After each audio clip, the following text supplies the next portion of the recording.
3 riders, 5 points, 10 laps. This is it, the 2022 title about to be decided. It is lights out in Indonesia, and it's a strong start from Severi. It's a strong start from all 3 men on the front row of the grid, but the best start comes from Christian MM17. And look at Adrian. He started from row 3 of the grid, but he's going to roll around the outside of nearly everybody. The perfect start for the man that leads the championship. And if things stay as they are, he will claim the championship. Can you believe it? And look at that, there goes Ricciuti up the inside, diving through, and Adrian to take second. That could be a vital move. What a start from Adrian. What a start to the race. It's gloves off here in Mandalika. If you thought they were going to be polite, you need to think again. This is all-out war we're seeing now on the first lap here in Mandalika. Piero Ricciuti is all over the rear end of the reigning champion, but soon to be no longer champion. Piero Ricciuti wants to take that title. The wild child, he's gone to the lead. This could be it then. This is it for Piero Ricciuti. If he can hold it there, he will be the 2022 Global Series champion. He hits the front, but here comes Trastevere, looking to try and fight back. He's wide and loses another spot. And now it's the men sat first and second in a championship, nose to tail at the end of this opening lap. It could not be set up any better as we run down towards the final couple of corners. Ricciuti leading the way. Adrian looking to go around the outside. Surely not. No, he's wide. He's going to surely lose a place. No, he holds on to second. What a start to this season finale. Ricciuti leading away from Adrian, Trass, Severi, Christian and Jack Hammer. And if you're wondering where the pole man is, he's up into 4th. He just picked off Christian MM17 coming into the penultimate corner there. Here we go, change for the lead. Adrian to the front, goes wide. Piero Ricciuti on the cutback. Have that, lovely stuff. And Trass looking to get in amongst it as well. Trass, he nudges the man that's leading the championship wide. Trass can't even win the championship, but he's getting amongst it. Adrian then has contact with Ricciuti. It's all out war. It's all out chaos here in Indonesia.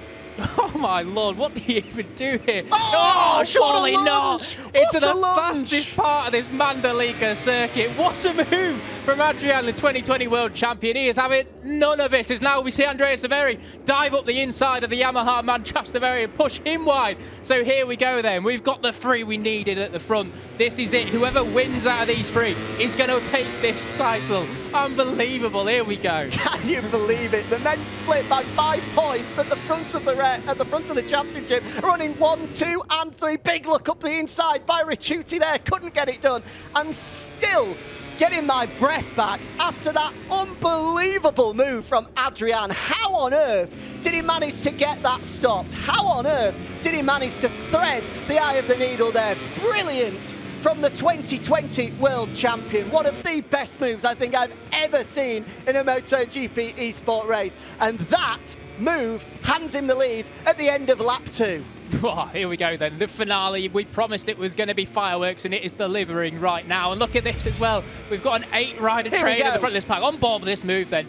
What incredible bravery that is to throw it up the inside and still make the apex through the second left and the right as well. Incredible stuff then. And he's even pulling clear at the moment. This could be all she wrote if Adrian can manage to escape up the road. But we're seeing now that Andrea Severi, after slipping down to about 6th on the opening lap, has surged through. The Suzuki man means business here. Of course, this is the ultimate, the final ever time you will see Suzuki associated with MotoGP for now. This is one last hurrah in MotoGP eSport Global Series. So Adrian leading the way then. We've just got a little bit of calm at last as these guys settle into place, settle into their rhythm after a chaotic opening 2.5 laps. Adrian leading the way a little bit wide through the left-right complex there, just allowing Ricciuti to close in a little bit further. That's where he made his big move last time around. And Ricciuti now only 0.3 of a second adrift. Severi there, still in contention as well. A long, long way to go in this one. And importantly, Trask, having tried to get his elbows out and tried to influence where this championship was going to head without picking any favourites. He's now back out of contention, down to 4th. Worth mentioning as well, whilst we have the opportunity, great start from Vindex, up to 5th. Look at this start though. Launched it, made Jackhammer look like he was going backwards on the KTM. Jackhammer did go backwards in the end, all the way down to 8. Let the brakes off here though. The Montenegro brothers, bloody Nora, what have they had for breakfast? Incredible stuff. Diving through, and look at that, Trastevere fighting for his pride as well. Gonna lose this championship, but he did not want to let them have it easily, as he did lead on the opening lap, and in comes an elbow there from Ricciuti. Cracking stuff. Awesome to see on the opening lap. A little bit naughty from Ricciuti, that one, as he barged his way through. Certainly no prisoners with that move from the Wild Child. That's what we've come to expect. That's what we've come to love from the Ducati man though. Wild Child for a reason, that's exactly why.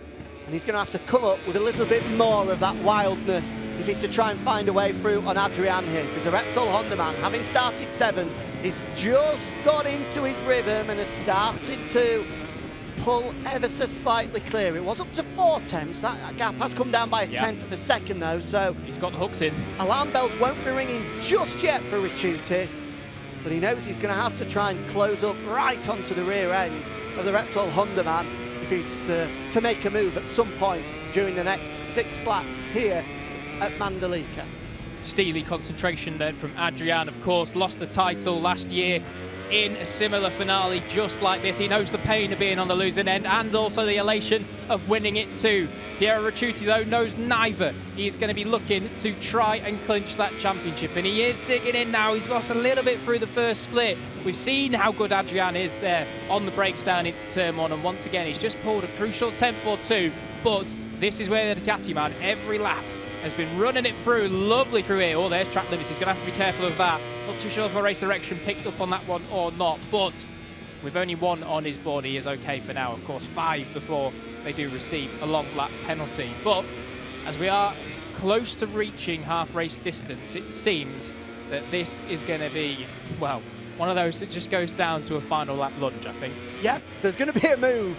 I can absolutely guarantee you that.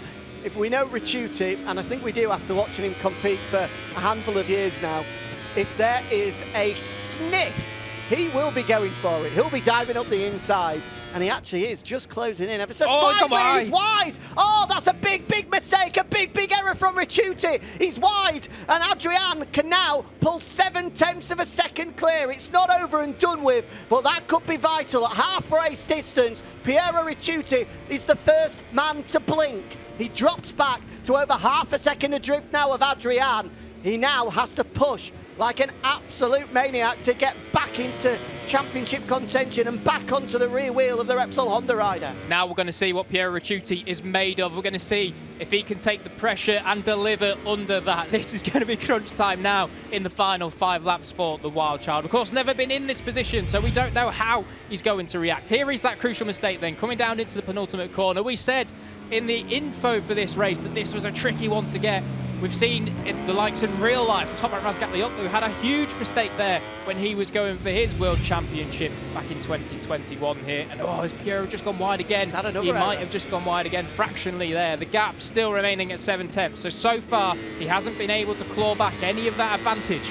And in championship terms, it is advantage Adrian. Mistake there for Severi as well, the Suzuki man. Just running wide, and I think that is a prime example here of just how hot the pace is at the front. Adrian is giving it absolutely everything. Tyre conservation is not coming into it at all in these opening 5 laps that we've seen completed. On lap 6 of 10 now. Is that Christian Edmonds 17? That's gone down, it is! The LCR Honda man, well, he had faint hopes of picking up the championship in this final race, but now it is over and done with. Christian MM17's quest to be crowned champion is over on lap 6 of 10 here in Mandalika. And now we are well and truly down to 3. Adrian, Ricciuti and Severi all going to take it to the wire.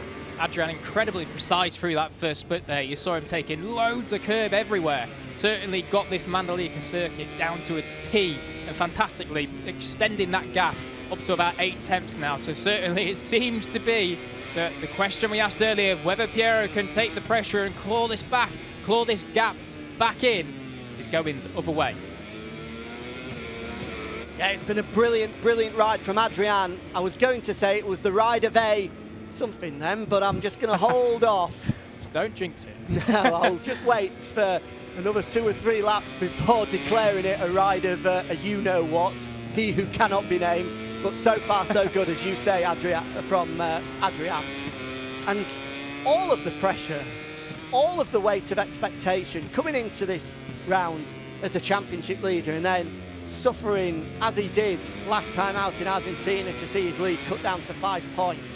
He knew he was up against it. I still cannot believe what a start that was. When he had to do it, he did.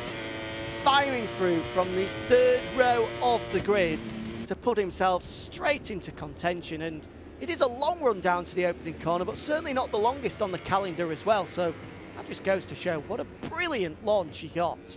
Yeah, it really does. I mean, absolute rocket ship launch. We've seen the likes of those rocket ship launches in real life in MotoGP, but that was probably the best one we've seen in eSport this year for sure. Trastevere then still fighting for his pride, of course, going to lose that crown that he has held 3 times, but unfortunately it will not be a 4th this year at least. Trying to pick off Andrea Severi for that 3rd place. If he does manage to, it won't mean much in terms of the championship, although him and Christian M17 actually have just switched places in that championship. Christian picking off Jack Hammer after his crash, so actually it does mean quite a lot then for Trastevere as he wants to fight for that 4th in the world title. But you have to say, if Adrian does go on to do this in the remaining 2.5 laps, no one can begrudge him of it. If he wins this race, he will have won 50% of the races in 2022. He started off this year winning.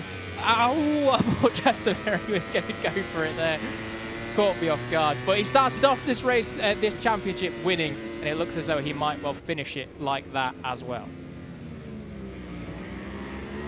Absolutely. You can't deny that Adrian has been incredibly impressive throughout 2022. As you say, 5 victories, some of them very, very dominant as well. The victory in Motogp, the biggest winning margin we've seen throughout the season. He also dominated race 2 of the season as well.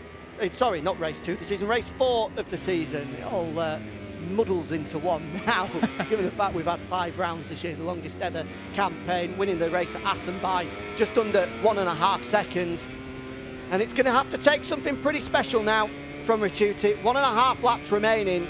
Ever since he made that vital mistake, he's been unable to close in any further on Adrian. Meanwhile, Severi's title chances could be well and truly going up in smoke here if Trast is able to find a way through. The Yamaha man looking up the inside. Is the move going to come here? Had a big look, but no way through. So Severi stays 3rd.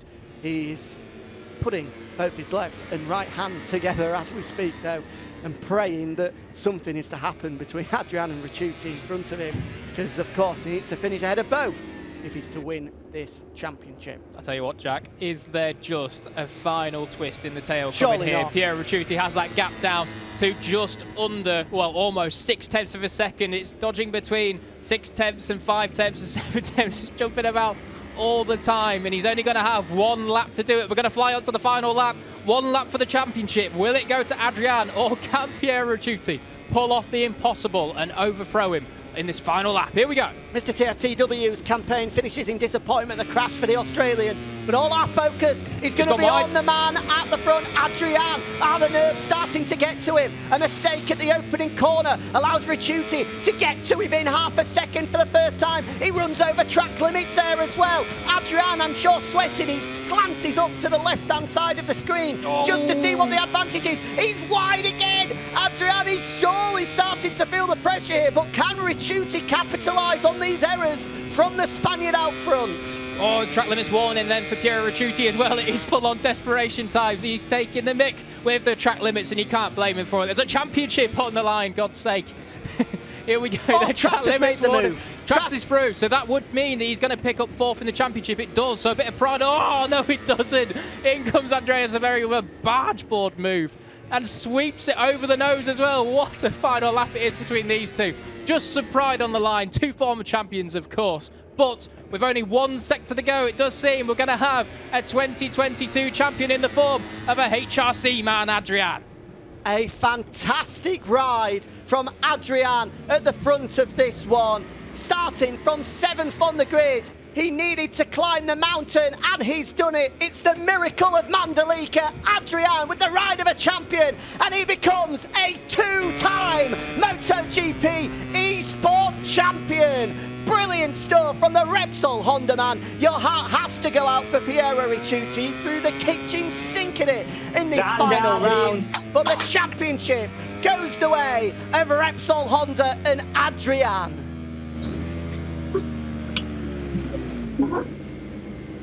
How awesome was that? Adrian, hats off. You saw there Christian coming in. That's great to see. Christian, his brother, obviously competing out of the same household, coming through to congratulate. He's now 2-time world champion. You can see here in the results, Adrian, Piero Ricciuti, second place. A great late charge from him to, well, end up second in the championship as well. And there you see Trast, fourth, the outgoing champion, fourth in the race, but in the end only fifth in the championship. Some 58.5 points back in the end. Incredible. But there it is, confirmed. Adrian, the 2022 Global Series world champion, 15 points ahead of Piero Ricciuti in his debut season with Ducati. Great effort from him. And Andrea Severi once again in that top 3. Brilliant stuff. Christian rounds out 4th, with Trastevere, as we said, 5th. And Jack Hammer, those big 6 in the top 6 at the end of the year. From Vindex, Spadalongo, Davide Galigna, Tati Go, Mr. T, Yu Mastru, our debutant this year, rounding us out. What a brilliant year of eSport action.